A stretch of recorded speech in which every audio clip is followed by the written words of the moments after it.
basic, pwede kay Ala, pwede sa amin, pwede naming mapag-umpisa na magkaroon kami ng interest. Una-una po ay hindi naman ito para sa mga kabataan lang. Sino man po, 15 taon o 18 taon, hanggang 55, sir, ay maaaring magsanay at pwede bigyan ng scholarship program. Hindi para sa mga kapitbahay po ninyo. Thank you. Sir, para sa mga kapitbahay po ninyo. Malinaw na 55. Kaya naman tinatanggap ko. Alam nyo, may taling na ko yan eh. Sabi mo kung ano taling mo. Dito sa kota, ano? Bakit ka na malayo pala? Kaya parang ng loob ko eh. Citizen kayo eh. Nasaan ng loob ko? Sabihin mo kung ano taling mo. Ako mabutit na habol niyo pa ako rito because ako po ay hindi na una pagkakatulog. Meron akong taling silang nakakaano. Ganun po. Hindi na ako nakakatulog. Matagal akong tumitingin sa malayo. Tumamalispisyon mo ako. Kausap ko yung doktor 2 months ago. 50 years to live na lang ako. Marami-raming kurso kayong makukuha dyan sa pesta. Kaya man doon ang lumagay sa doktor. Sana'y maunawaan. Pero wala kang television o Kaya medyo mahirapan kaming maghanap ng additional training courses o program for the next 50 years. Ang meron po lamang kami, yung tinatawag naming technical vocational agenda. Hanggang taong 2018 ay meron na po tayo. Kaya po natin, sir, bigyan ng training, sir, doon sa yung bangkeo for senior citizens. Yung mga caregiver courses na Kasama din ba yun sa training na binibigay ng TESDA? Caregiving? Ano yung mahal? Yung training na binibigay sa yung caregiver na? Sa TESDA po, mas mura at ikalawa po, lagi naman yung mga nasa private training institution, yan po ay sinusuportahan ng TESDA ang mga nag-aaral. Pwede ba yung train now, pay later sa inyo? Hindi. Wala po kaming ganun dahil lahat po ng itinetrain natin ay halos lahat libre pero wala po silang dapat ibalik sa pamahalaan. Merong caregiving. Ngayon, nauso ngayon yung mga wellness spa, etc. Meron ba din yung mga training o mga PT na yung parang ano sila, yung acupressure ba yan? Yung kasama po yan sa aming basic na hilot at saka yung mga reflexologists, yung aming pong mga galing masahista. Pati po yan meron din tayong programa na libre po ito talaga. Kasabay po ito ng tinatawag nating palatuntunang pangkikoy. Yung pangkikoy naman, ito naman yung kikoy at kikay po. Yung kikay, pagpapaganda at saka pagmamasahe, pagpaparelax. Yung kikoy naman po, ay ito yung mga pagkukumpuni ng mga motorsiklo, mga tricycle, yan man ay 2-stroke o 4-stroke po ay may libre rin po tayong pagsasanay dyan para mapakinabangan. Kikoy yung kasi. Ayaw man yung test na ba? Meron ding training para sa mga test. Para bumuntis ako. yung nag-iwisiwan ng ARB, yung mga napupunta ng Japan, mga paborito kong Japayoki, di ba? Na-suspend. Wala. ARB, Arctic Record Book. Wala na po sa amin yan. Yung palatuntunan ng pagbibigay ng Artist Record Book, Di ba dati yun? nasa POEA na po yan. Wala na po sa aming ahensya yan. Yung mga kagaya nung halimbawa, yung paggawa ng kesong puti, mga ganun, kasama ba yung mga ano na yun? Wala na po yung mga component na yan ng livelihood sa amin. Anong basic na sa inyo? Basically po sa amin ay nagpapatupad po tayo ng mga programa na tinatawag nating skills training. Like welding, automotive, carpentry, pipe fitters, pero ito hanggang 2D animation. Yung mga magagaling sa computer, pag-drawing, yung paggagawa ng mga cartoons, hindi ba? At tayo po ay yung animation industry po natin, halos number 2 po tayo after India.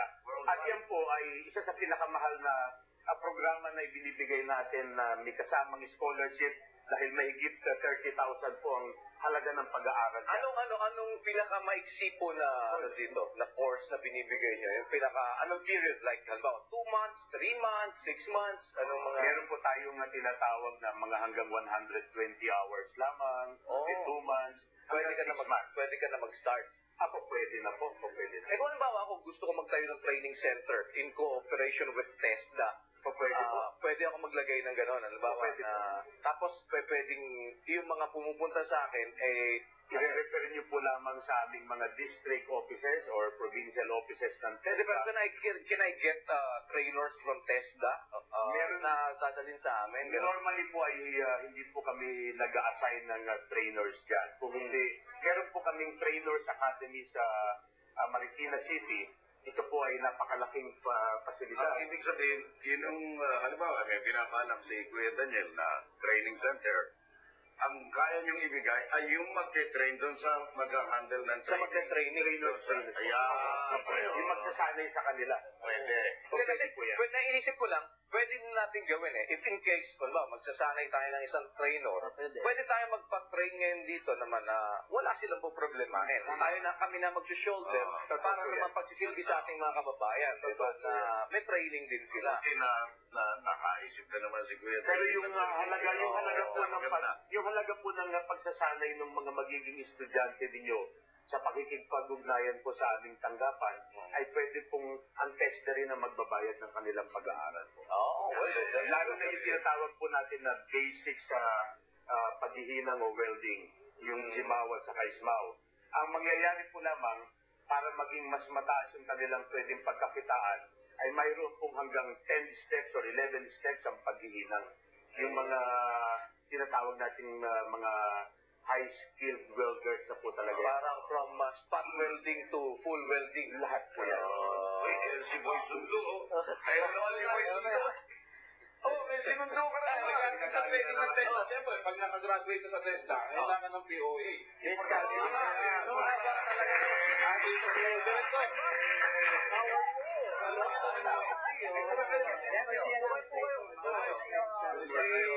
Ma'am Carmelita. Sabi kayo dyan sa aming Ayan. Salamat sa Metro tayo, mula sa pagtitraining, sa kaligtasan, trabaho naman. Hindi, alam mo kasi kung bakit mahalagang mapag-usapan natin ngayon. Ngayon, nadadowngrade tayo na nadadowngrade eh. Nadowngrade tayo sa FAA, di ba? Kahapon, balita yun. Tapos ngayon, balita naman, na-downgrade din tayo base doon sa isang sinasabi, anong house yun? Freedom House sa Amerika, no? Dinangay public safety. Dati, sabi nila, tayo? Totally free. Ngayon, partially free na lang tayo base doon sa... At ito lahat, sinasabi nila, nakaka-apekto daw nga sa tourism. Nagkomentaryo rin ang Undersecretary ng DOT. Yung FAA na pagbaba natin, maaaring maka-apekto daw yan sa natin, turismo natin. Ngayon nga, para-iipon na lang ang tumatalaw sa akin. May iipon na lang. Pero, kumustahin natin ang POA kasi mahalaga makipag-coordinate. Ang dami kasi ngayon na nagkakaproblema abroad. Di ba yung mga, hanggang ngayon, ang dami pa rin naloloko ng mga, ng mga recruiter na illegal. Tapos, kung ano-ano pa. Kumusta ma'am ngayon ang balita natin sa, tagal na natin hindi nagkita. Last time, nandun pa ako sa kabilang stasyon. Oo nga po. Kumusta po ngayon? Katulad ng sinabi mo, dahil marami napapabalitang mga biktima ng illegal recruitment, very intensified ngayon ang ating drive against illegal recruitment. Sa tulong ng ating mga ibang police enforcement agencies at saka mga local government units, nakikipag-ugnayan tayo para masugpo naman itong problemang ito. Ano bang dapat gawin nila? Albawa, yung gusto mag-abroad. Kasi unang-una yung unang kailangan basic eh. Dahil marami kasi naniningil pa rin hanggang ngayon ng napakataas na placement fee. Yes. Dapat alam nila na pag sumobra na sa ganitong amount, dapat magduda ka na yan sobra na dun sa dapat mong bayarang placement fee. Ano bang yung talaga regular lang na placement fee na dapat binabayaran? Ang pinapayagan lang ng ating regulasyon ay ay equivalent sa isang buwang sweldo. So kung ang sweldo mo ay $300, kung ano yung katumbas dun sa peso, yun lang ang pwedeng singilin ng recruitment agency para sa placement fee. Oo. Pero Daniel, mayroong mga post-governments na hindi nagpapasingil, hindi pumapayag na sumingil ang recruitment agencies ng placement fee. Katulad ng Canada at saka ng UK, hindi pinapayagan sumingil ang mga agents sa mga workers na piniplace nila o nire-recruit nila. Nako, kailangan